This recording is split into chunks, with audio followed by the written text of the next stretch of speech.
durability ဆိုတဲ့ခေါင်းစဉ်အောက်မှာဗျာဒီ IP rating ဆိုတာလည်းပါတယ်အခုနောက်ပိုင်းလေVivo ရဲ့ smartphone တော်တော်များများမှာ IP rating တွေပါလာတွေ့ရတယ်အထူးသဖြင့်ကျွန်တော်မှတ်မိသလောက်ဆိုလို့ရှိရင် Vivo V40 တုန်းကနေပြီးတော့ IP rating အမြင့်စပါပါတော့ပြီးလည်းပြော V50 ကျတော့ underwater photography မှုပါလာတယ်ဒီရောက်ထဲမှာတပုံရိုက်ပြီးသွားလို့ရှိရင်ရေပြန်တုပ်ဖို့တက် water ejection function ဘာညာလည်းပါတယ်အဲ့ထက်ပိုပြီးတော့ထူးခြားတခုတွေ့ထားတယ်ဘာလို့လဲဆိုတော့ Vivo ရဲ့ entry level ဖြစ်တဲ့ Vivo Y21D မှာဆိုလို့ရှိရင် underwater photography မှုလည်းပါတယ် IP rating ဆိုလို့ရ IP69 ထိပါတာတွေ့ရတယ်ဆိုတော့ဒီအခုလိုမျိုးပါလာတာပေါ့နော် user တွေအတွက်ဘယ်လိုမျိုးအကျိုးရှိလဲပြီးတော့ IP rating တွေနဲ့ပတ်သက်ပြီးတော့တစ်ချက်လောက် sharing လေးလုပ်ပေးပါအောင်ဟုတ်ငါညီပြောလို့ပေါ့နော်ဒါ IP rating တွေဆိုတာဒါအကိုတို့ဒါ mobile industry မှာအကိုမှတ်မိသလောက်တော့ဒါ2024မှာစပြီးတော့ဒီရှင်ပြိုင်မှုတွေစတယ်ဟုတ်တယ်ပေါ့နော်အဲ့လိုဆိုအဓိကတော့ IP rating ဆိုတာအကိုတို့ဒါ ingress protection ပါပဲအဓိကအကိုတို့ဒီတစ်ခုခုဝင်ရောက်လာတာပေါ့အဲ့လိုတားဆီးပေးတဲ့ protection ပိုင်းပေါ့နော်အဲ့လိုဆိုဒီ IP မှာအကိုတို့အဓိက dust and water ကိုဒါ resistant လုပ်ပေးတာဖြစ်တဲ့အတွက်ဖုံမုံနဲ့ရေဆိုတဲ့ဒဏ်ကိုအကိုတို့ကာကွယ်ပေးတာအဲ့လိုဆိုဒီ IP rating မှာဒီ ingress protection မှာအကိုတို့ပုံမှန်အားဖြင့်တော့ရေဘူးအပြင်ကိုလိုခဏနှလုံးရှိရရှေ့တစ်လုံးနောက်တစ်လုံးဟုတ်ကဲ့ရှေ့ကနံပါတ်ကကျတော့ဘာကိုကိုစားပြုလဲဆိုတော့ကျတော့ကိုလို solid protection ပေါ့ solid protection ဆိုတာအခုပြောမယ်ဆိုရင်ကိုလိုဖုန်းတွေတဲ့ဟိုဒီဖုန်းတွေတဲမုံလို့အဲ့လိုဟာတွေကိုမဝင်ရောက်လာနိုင်ဘူးသူကကာကွယ်ပေးတဲ့စနစ်အဲ့ဒီစနစ်မှာသူက0 to 6 rating ရှိတယ်အမှန်မှာ6ဆိုရင်တော့ဒါလုံးဝကို perfect ဖုံလုံးဝဖုံတန်းကိုလုံးဝခံနိုင်အောင်လုပ်ပေးထားတယ်ဆိုတဲ့သဘောတက်ရောက်တာ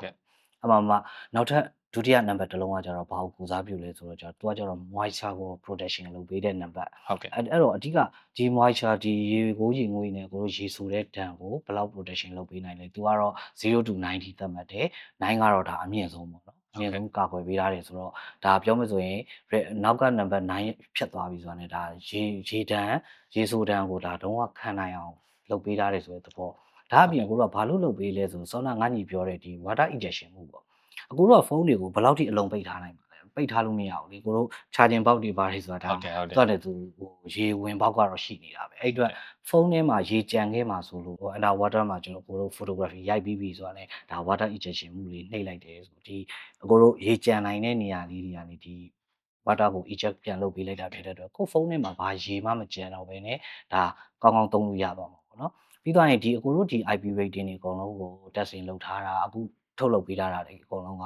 ဟိုရေချိုမှာပဲဒါကိုတို့စမ်းသပ်ပြီးထုတ်ပေးထားတာဟုတ်တယ်ပြီးဘာလို့လဲဆိုတော့ကိုတို့ရေငန်တွေနဲ့တခြားဆက်ပြားရေလိုမျိုးအဲ့လိုဟာကြီးမှာတော့ကိုတို့ဒါဟိုအဲ့ဒါကြီးတော့ကိုအဓိကထားပြီးထုတ်ထားတာမဖြစ်တဲ့အတွက်အဲ့လိုဟာမျိုးဆိုရင်တော့ပို့ပြီးတော့သတိထားစေချင်တယ်ဟုတ်တယ်ဖုန်းကိုစက်ပြနဲ့မဆေးဘူးပေါ့နော်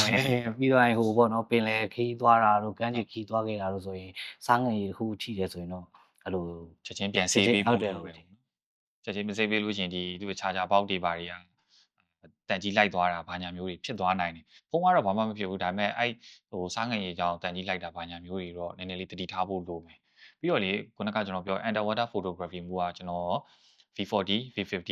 ဒါပေမဲ့ဒီ V60 မှာလေပို့ပြီးတော့ upgrade ဖြစ်သွားတယ်လို့ခံစားရတယ်သူ့ရဲ့ algorithm ကကျွန်တော်ရေအောက်ထဲမှာရိုက်တဲ့အချိန်ကြီးပို့ပြီးတော့လဲ stabilize ဖြစ်တယ်ပြီးတော့ရေလှိုင်းပေါ့နော်အဲ့ဟိုပြောမှဆိုလို့ရင်အပေါ်ကအလင်းကျနေလို့ရှိရင်ရေမှာတော့အလင်းတန်းလိုမျိုးလေးဖြစ်တယ်အဲ့လိုမျိုးလေးတွေကအများကြီးပို့ပြီးတော့သဘာဝကျလာတယ်လို့ကျွန်တော်အနေနဲ့ကတော့ခံစားရတယ်ဆိုတော့ဒီကောင်နဲ့ကျွန်တော်လည်းစမ်းရိုက်ခဲ့ပူတာဆိုတော့တော်တော်လေး impressive ဖြစ်စရာပုံနေရတယ်ပေါ့နော်ဟုတ်ကဲ့အဲ့တော့ကျွန်တော်တို့ကြည့်ရှုသူတွေအနေနဲ့လည်းဒါအခုလက်ရှိကျွန်တော်တို့တိုင်ပင်ဆွေးနွေးသွားတဲ့ဒီ IP rating အကြောင်းကိုကောင်းကောင်းနားလည်မယ်လို့ကျွန်တော်မျှော်လင့်မိပါတယ်အဲ့တော့ဒီထက်ပိုပြီးတော့သိချင်တာလေးရှိရင်လည်း comment box မှာမေးလို့ရပါတယ်